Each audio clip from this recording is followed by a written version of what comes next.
Damos comienzo a un nuevo programa de Mano a Mano.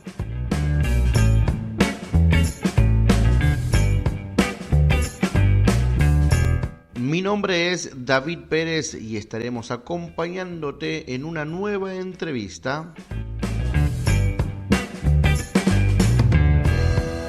Te dejamos nuestros medios de comunicación a través de Instagram, mano a mano_ok. Y si querés, nos ayudás suscribiéndote a nuestro canal y de paso, cada vez que tengamos una entrevista nueva, serás notificado. Sin más preámbulos, vamos a la entrevista del día de la fecha. Espero que lo puedas disfrutar así como lo disfrutamos nosotros.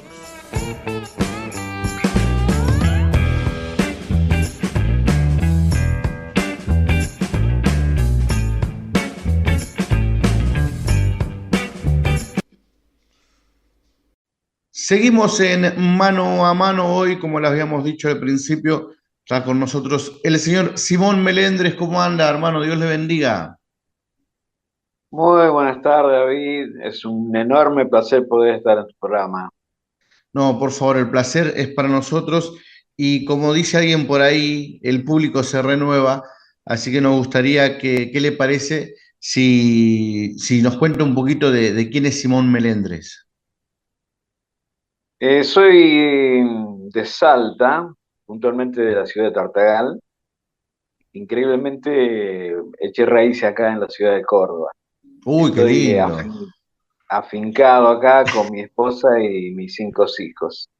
Mis hijos son todos nacidos en el sur. Viví muchísimo tiempo allá, más al sur de Río Gallegos, puntualmente Río Turbio, Bien. 25 años. Así que de ahí, por una cuestión de que los chicos empezaban a estudiar en la facultad, nos decidimos venir todos y nos establecimos acá en Córdoba y aprendimos a querer esta ciudad. Buenísimo. Hoy, bueno, como usted dijo, los encuentra en Córdoba. Tiene diplomado en prevención y tratamiento de violencia, es operador psicosocial, se dice, ¿verdad? Así es, operador psicosocial, operador social y comunitario, capellán evangélico, también una diplomatura en teología y bueno, la diplomatura en prevención y tratamiento de la violencia, que es de la Universidad Blas Pascal de acá de Córdoba, ¿no es cierto? Mire usted. Y Y sí, cuénteme. sí, y bueno, acá en Córdoba colaboramos junto a mi esposa en un programa que se llama Volver a Empezar, que está abocado exclusivamente al tratamiento de las personas, hombres y mujeres que han padecido violencia o viven situaciones de violencia. Mire usted, bien ahí. Y esos son lo que también aborda sus tres libros, ¿no? Que tienen su haber. Así es, los 3 libros tienen la misma temática. El primero es No hay silla para el escarnecedor. Bueno, de esas cosas me quedaron varias cosas descolgadas y me atreví a escribir Violencia sabemos quién eres. Y bueno, allí también vi que había muchas cosas que todavía no estaban plasmadas en el escrito y opté por un tercer libro que es La Fuerza del Caos. La fuerza del caos. ¿Cómo nace? Bueno, hablamos de tres libros. No hay silla para el escarnecedor. ¿Qué lo lleva a usted, aparte, bueno, de la profesión que tiene, qué lo lleva a usted a empezar a escribir sobre esto? Bueno, como creyente, cierto día, voy a contar cómo nace esto.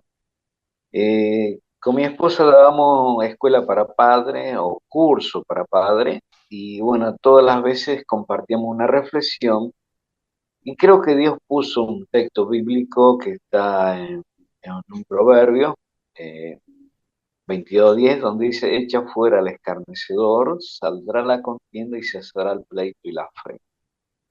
Realmente la palabra escarnecedor me llevó a investigar de qué se trataba y busqué muchísimo como buenos asistentes de Google, lo hice y no encontraba la definición. solo de violencia en términos generales, podía encontrar de la psicología, cómo la violencia se definía en distintas ramificaciones, como psicológica, económica, física, sexual, y no podía encontrar una definición sobre violencia que me dejara tranquilo. Había algo que me inquietaba. Sin embargo, encontré en la misma Biblia, Proverbios 21-24, que dice, escarnecedor es el nombre del soberbio.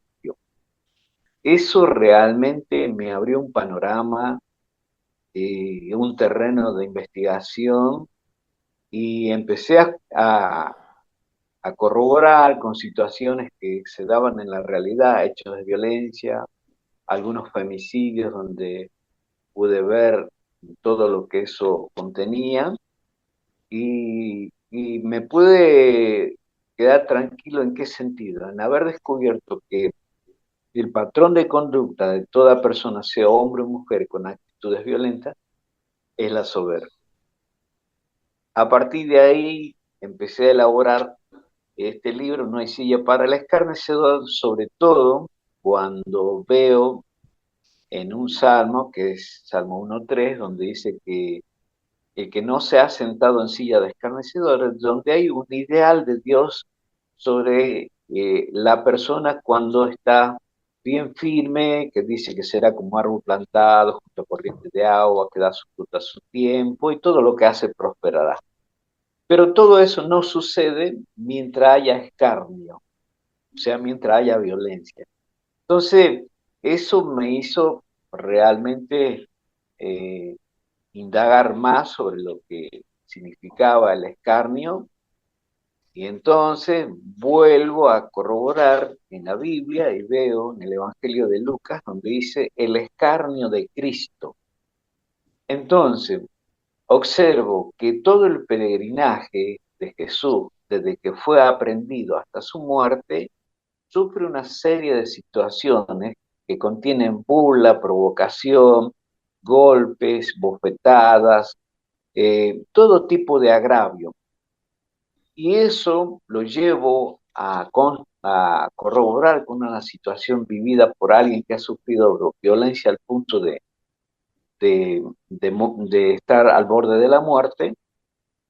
Y todos esos hechos se daban en ese caso que había padecido puntualmente una mujer.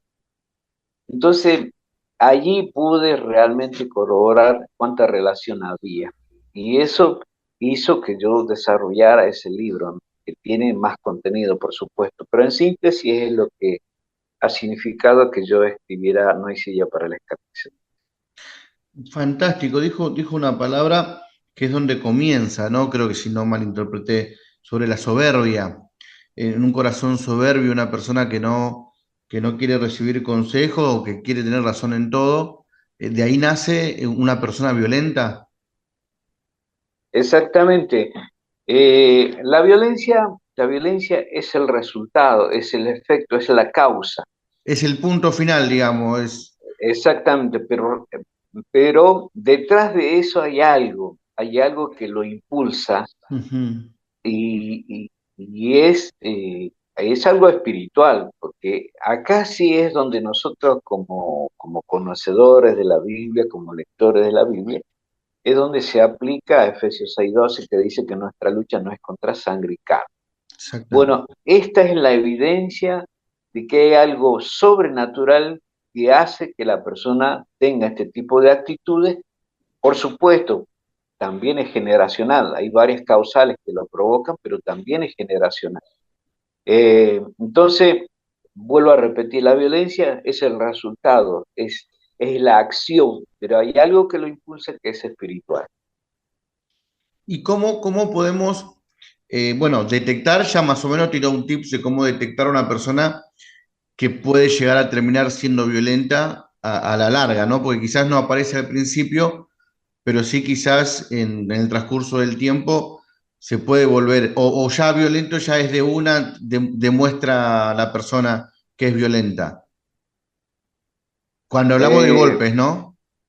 sí, sí, bueno, generalmente se conceptúa violencia a partir de los golpes, o sea, la Eh, violencia ya manifestada, pero sin embargo, la indiferencia, el silencio, las palabras también contienen violencia. claro, Y una persona, por ejemplo, se puede detectar porque son varias las señales que demuestran que hay violencia. Por ejemplo, hablemos del enojo. mm, El enojo es algo que se ha naturalizado y hay mucha gente que lo ha incorporado como natural y cree que es, es bueno.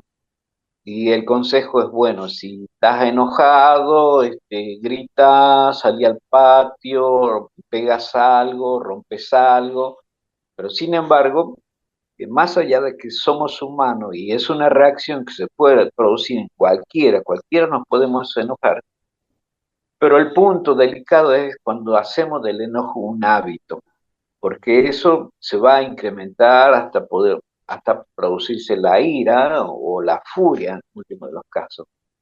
Por ejemplo, una persona que reniega todo el tiempo, está disconforme, se enoja por cualquier cosa, eso es una señal de que hay algo que no está bien y que puede traer algunas causas que agraven una relación o un vínculo familiar. Cuando detectamos eso, ¿no? Que primero tenemos, pues, a ver, yo digo detectar, uno lo puede detectar, pero a veces hay que ser consciente, ¿no? Porque uno ama tanto a una persona que detecta que es más o menos así, pero va a cambiar, es lo primero que decimos. ¿Cuáles serían los pasos a seguir después de caer realmente que la persona es así y que puede llegar a provocar a ser peor el día de mañana?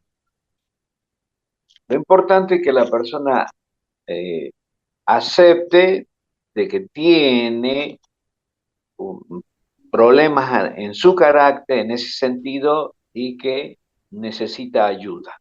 Ujú. Porque convengamos, con una persona con ese carácter, cuando está encerrado en sí mismo, no acepta consejos, Claro. por cierto que tampoco acepta sus errores y a veces podemos cometer el error de querer hacer entender que está desubicado y la cosa se puede poner peor.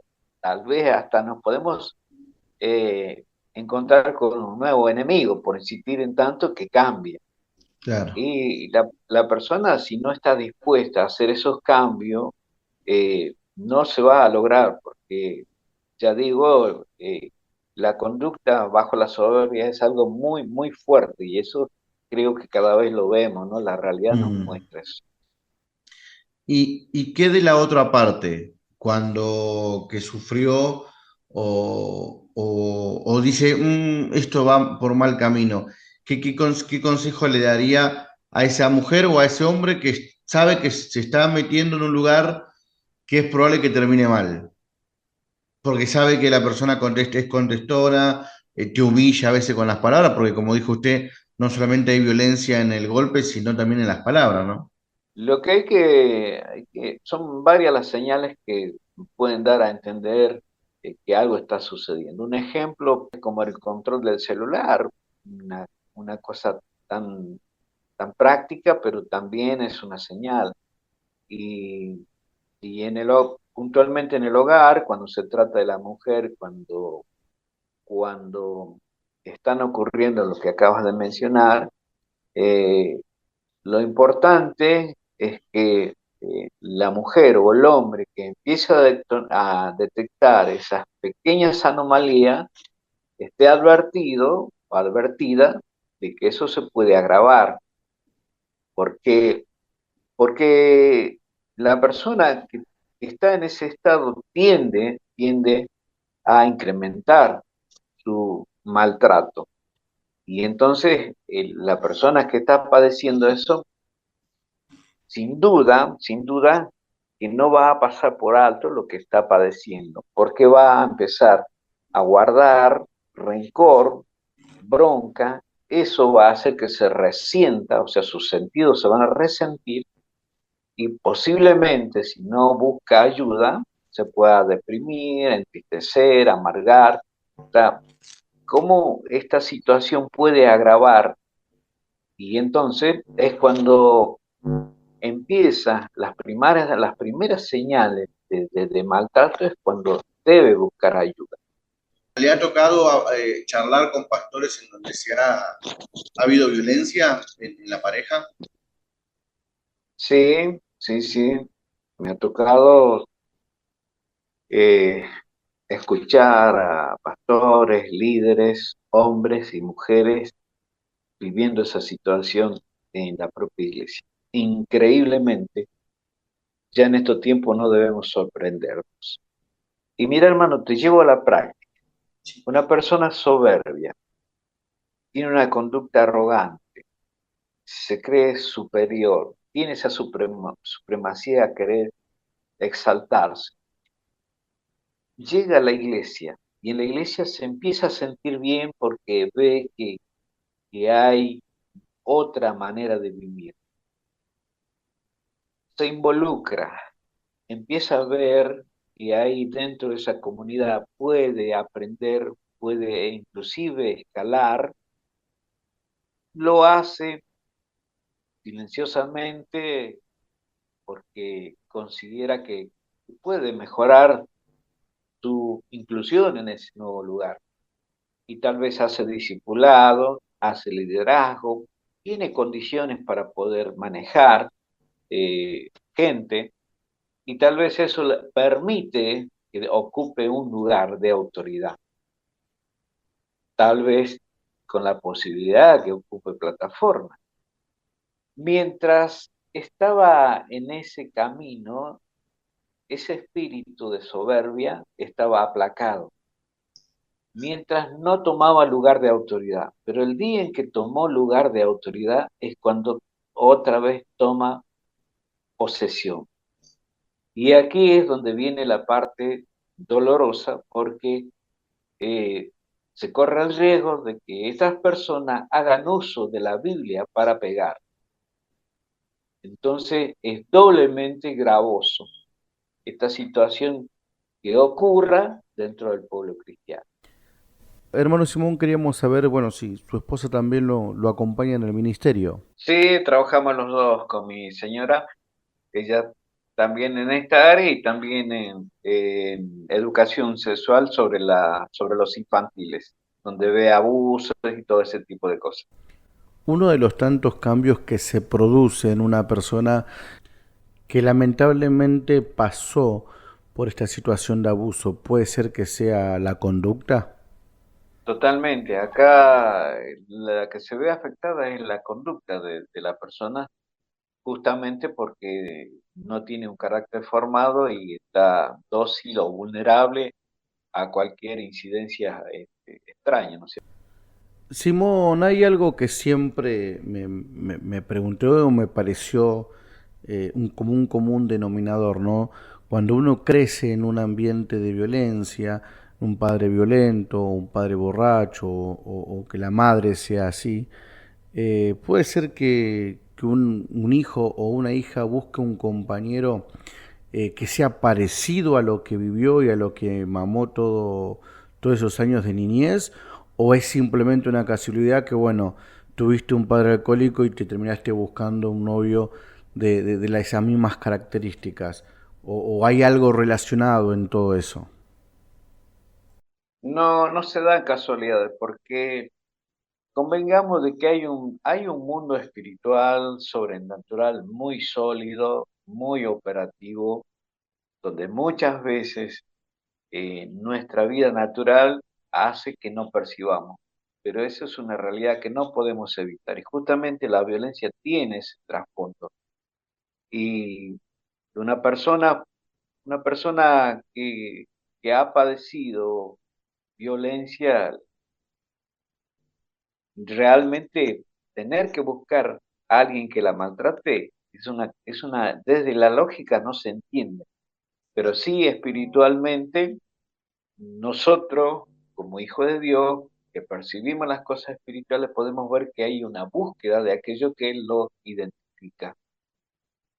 Eso es una realidad y existe. Existe, hemos visto con mi esposa o yo personalmente, indagando sobre personas que buscan consejería dentro de la iglesia, que se dan esos casos y no es coincidencia, es realmente algo que se produce en el mundo espiritual y solo dentro de esos parámetros podemos entenderlo. Y se puede salir de ese parámetro de no buscar lo mismo, se puede cambiar realmente, o sea, uno al tener que elegir el día de mañana, podemos salir de esa situación y no volver a navegar sobre esas aguas turbias que navegamos en su momento, se puede cambiar y elegir algo mejor, que realmente nos demos cuenta que eso no es bueno. Sí, se puede salir completamente, en este caso la persona o el referente para los cambios es Jesús. A partir de ahí, uno enfocado en identificarse con ese carácter y adquirirlo, es la forma en que se puede salir.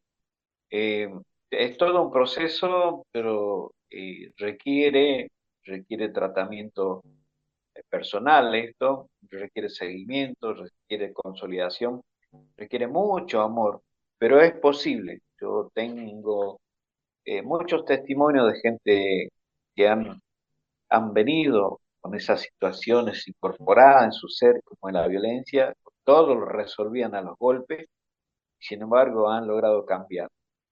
Entonces, es posible y creo que la mirada de la iglesia en ese sentido debe profundizarse y es el lugar donde hay respuesta para la violencia.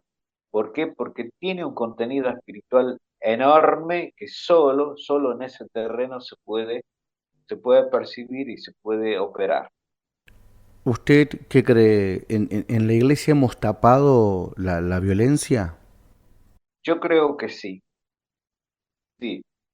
porque hay, hay un concepto por ahí que no hemos aferrado y sin embargo no hemos tenido en cuenta el trasfondo. Eh, la palabra dice que serán una sola carne y esa sola carne a veces no se ha llevado a su plenitud porque han ocurrido cosas que hoy increíblemente podemos hablar de divorcio dentro del pueblo de Dios. Hay gente que es creyente y está tramitando divorcio, separaciones, conflictos familiares que antes parecieran ser que no existían dentro de la iglesia porque justamente no estaban dadas las herramientas, no había información sobre esta realidad. Entonces hoy lamentablemente dentro del pueblo de Dios también tenemos gente que padece este tipo de flagelo. Hay un libro, si bien debo reconocerlo que todavía no lo leí, pero prometo que lo voy a leer, que es su segundo libro, me gusta el título, Violencia, Violencia, sabemos quién eres. ¿Quién es la violencia?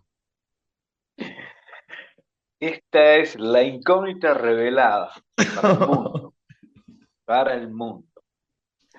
Y acá realmente hay que vestirse con toda la armadura para ver lo impresionante que es esto y que solo Dios tiene la respuesta.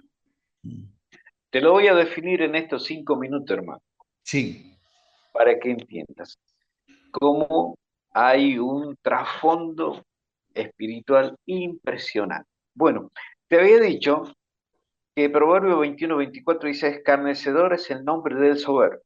Sí, escarnecedor es el nombre del soberbio. Proverbio 21-24.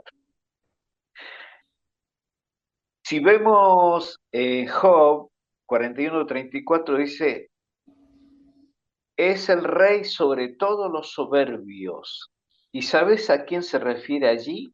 ¿Escuchaste alguna vez hablar del Leviatán? sí.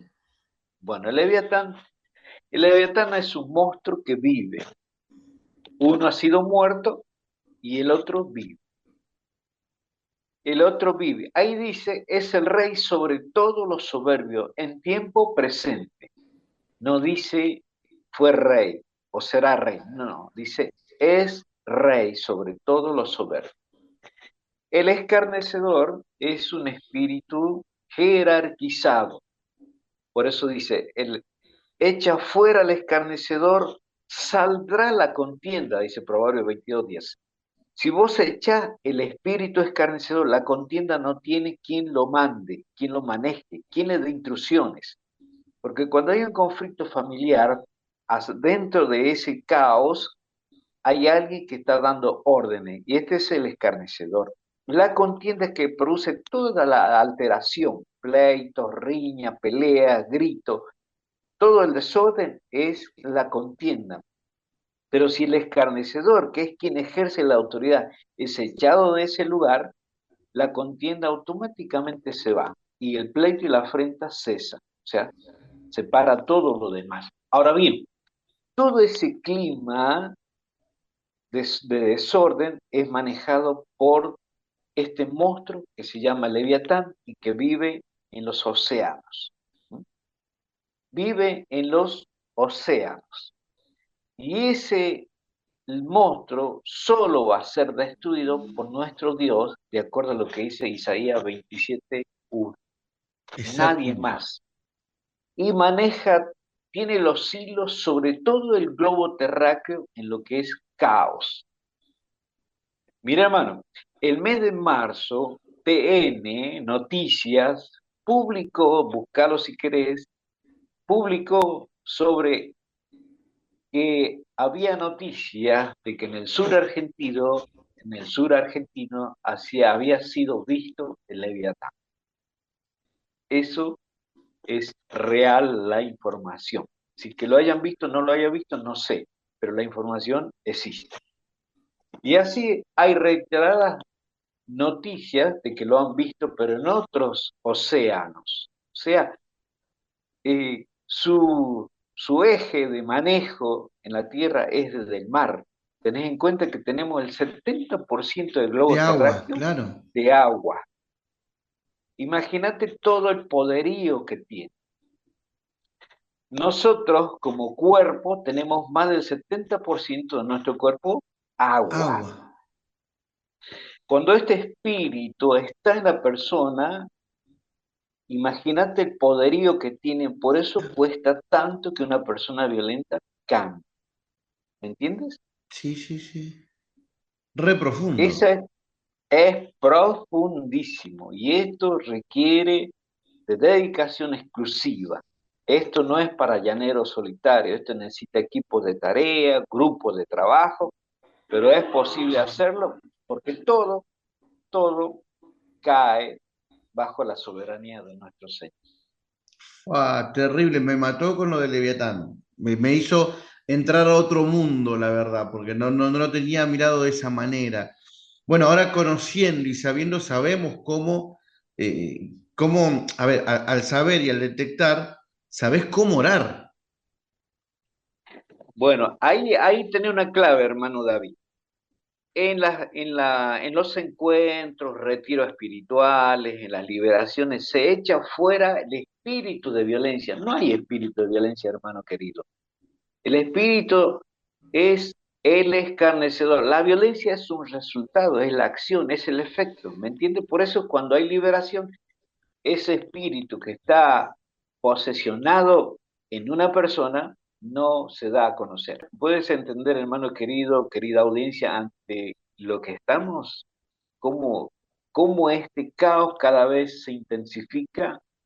¿Cómo la maldad no se suma, sino que se multiplica? Tal es así que mucha gente que antes amaba, hoy no va a amar. O sea, se está enfriando algo mientras la maldad va creciendo. La misma Biblia lo dice, el amor de muchos, ¿no? El amor de muchos se Exacto. enfriará.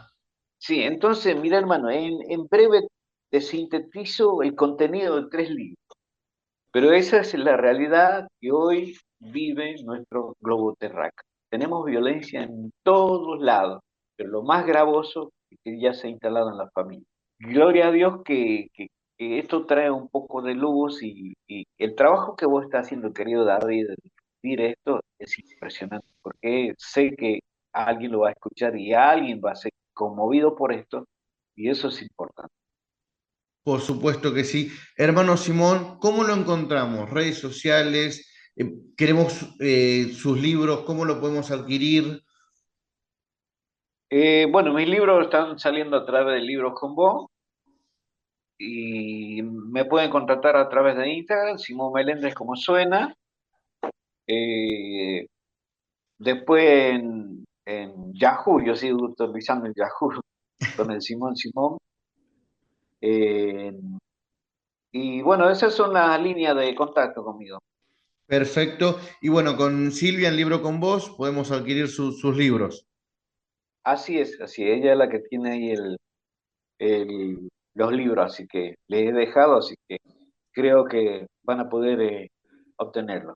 Por supuesto que sí va a ser de mucha bendición. Y bueno, me quedó la fuerza del caos. Bueno, y sintetizó los tres en esos 5 minutos, pero ¿qué más me puede contar de la fuerza del caos? Bueno, el caos está instalado porque justamente me refiero a la fuerza del caos, en esa síntesis que te hice, todo el poderío que hay Mm. desde el agua sobre la tierra y puntualmente, o sea, no puede pasar desapercibido nosotros de detectar dónde se está manifestando este tipo de situación. Ya vemos hoy que hay comunidades enteras donde no se puede acceder por la violencia que sí. Tú bien sabes que hay lugares donde ni siquiera la policía puede acceder a menos que utilice carros, perros, caballería, helicópteros, puede acceder. Entonces eso nos da la magnitud de cómo la violencia cada vez se está instalando. En línea general, es un poco la síntesis, ¿no? de lo que el caos está logrando, ¿no? Y yo ahí en ese libro menciono, empezando por el caos individual, el personal, el interno, lo que nos pasa a nosotros primeramente como personas, sea hombre, sea mujer. Aún nosotros, como hijos de Dios, a veces internamente estamos desorientados. Por ejemplo, nosotros tenemos que funcionar. El ideal de Dios, primera de Tesalonicenses 5:23, dice, espíritu, alma y cuerpo. Ese es el ideal de Dios que debemos funcionar. Sin embargo, la realidad a veces nos dice lo contrario. Estamos funcionando primeramente por lo que nos dicta el alma. Después funcionamos por lo que nuestro cuerpo nos pide. Y el espíritu muchas veces está ignorado, apagado. ¿Se entiende? Eso ya provoca un desorden interno. Por eso a veces la ambivalencia de la gente. A veces un día se levanta victorioso, otro día derrotado, un día toca el cielo, otro día toca el infierno, un día lo puede todo, otro día no lo puede nada. Entonces esa ambivalencia habla de un desorden interior. Entonces ahí podemos dimensionar nosotros cómo este, este monstruo del caos digita todo sobre la masa social, ¿cierto? Y cómo detectándolo, no como habíamos hablado recién, sabemos cómo orar, pero algunos tips que usted nos pueda dar esta tarde para saber cómo orar cuando nos detectamos nosotros bipolar, como usted había dicho recién, o detectamos a otro que está ejerciendo violencia. ¿Cómo sería, aparte de hablar y demás, no soltar el, como dijo usted hoy, el espíritu de violencia? ¿Cómo sería ese tip de oración que debemos como líderes y como hermanos, o incluso esta charla la va a escuchar esa hermana que está teniendo en su casa violencia? ¿Cómo debe de orar? Acá lo importante es que el liderazgo, si la persona es un miembro de la iglesia, eh, sepa a través de quien lo está padeciendo, de que hay allí hay un problema. Entonces, enfocado en esa realidad por la cual está viviendo la persona, tiene que haber dos, como mínimo, de acuerdo a lo que dice la palabra, para orar por lo que está pasando, por ejemplo, en la casa de esa, puntualmente digamos una mujer. Ujú. Está, está padeciendo los apremios por parte del hombre. Entonces ella se acerca al liderazgo y le comunica o cuenta lo que le está pasando. Entonces la iglesia, la congregación, designa dos o tres personas que estén firmes para empezar a orar por lo que está pasando ahí. A través de esa oración que ya tiene un destino, hay un propósito, Dios va a inclinar su oído hacia ese lugar porque hay una oración que ya está moviendo la mano de Dios. Entonces, hay que orar un tiempo para luego, cuando se dé la oportunidad, poder llegar a esa casa, poder entrar con la autorización de su moradora, por supuesto. Y bueno, si por ahí es el hombre eh, el que provoca eso y no está, es una buena oportunidad para llegar a esa casa y poder orar adentro. ¿Por qué? Porque hay que limpiar ese lugar. Ese lugar está contaminado. Si hay un hombre que ejerce la violencia, todo lo que ha tocado está contaminado desde el lugar donde duerme, donde apoya su cama. Entonces, una vez que ese equipo de trabajo, ese grupo de tarea ha ido a orar a ese lugar, de ese lugar tiene que echar todos esos espíritus inmundos que están ahí colaborando con el escarnecedor, porque hay otros espíritus que trabajan con él, ¿eh? Yo los tengo ahí en el libro, el segundo libro, Violencia sabemos quién eres. Ahí hablo de los que acompañan al escarnecedor, son cómplices. Entonces, es necesario que se haga una limpieza en esa casa. ¿Eh? De ahí Dios va a mover su mano con esa persona en algún momento, la va a hacer volver en sí, pero algo va a suceder. Lo que sí se va a alterar el lugar porque son fuerzas espirituales que son conmovidas ahí. Y ese es el principio. La persona no se tiene que guardar el problema, tiene que buscar a alguien confiable con quien poder hablar y poder aunar fuerza, pero no es, ya digo, repito, para afrontar esta situación solo o sola, sino que hay que buscar gente idónea, capacitada, que esté firme en las cosas del Señor para establecer esta, esta lucha, porque, vuelvo a repetir, no es contra sangre y carne, sino son fuerzas espirituales. Y después, en base a lo que se está haciendo, Dios va a intervenir. En algún momento va a intervenir, porque hay una oración, hay acuerdo, y en algún momento ese hombre va a ceder, pero algo va a suceder.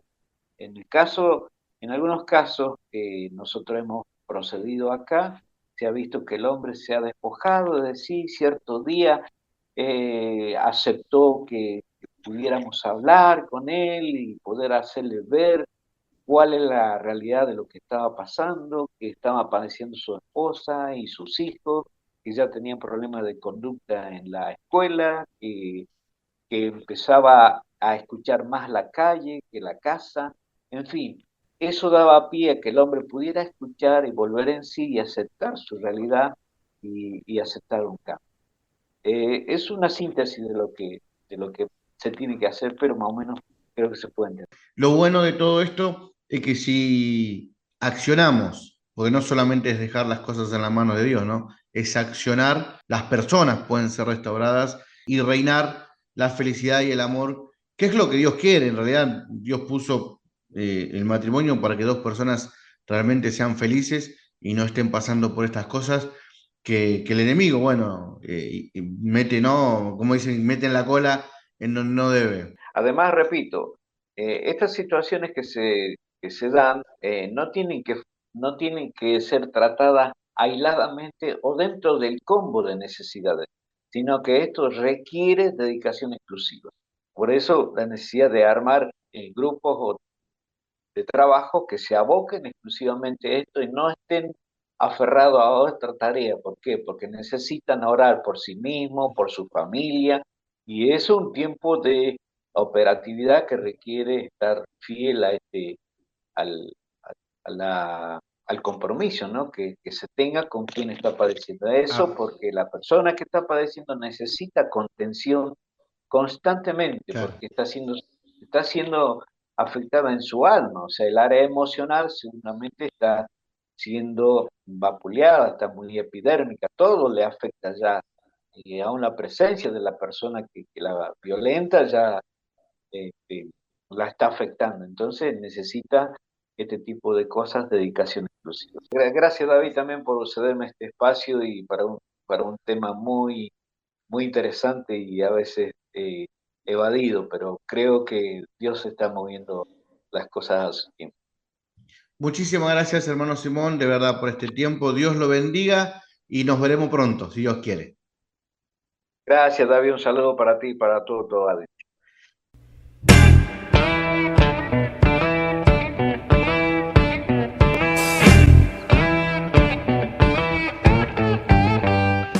Llegamos a la recta final del programa del día de la fecha. Queremos agradecerles a cada uno de ustedes por quedarse a escuchar una nueva entrevista.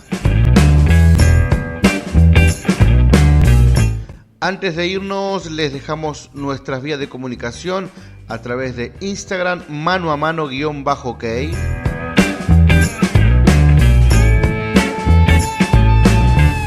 O si no, a través de nuestro canal de YouTube, donde puedes hacer un comentario, ¿sí? Ahí abajo del video, ¿sí? Abajo del video de la entrevista, nos dejas tu comentario, que lo estaremos recepcionando con mucho gusto. Y nos despedimos, pero antes te pedimos también que te puedas suscribir a nuestro canal para que cada vez que tengamos una entrevista nueva puedas ser notificado.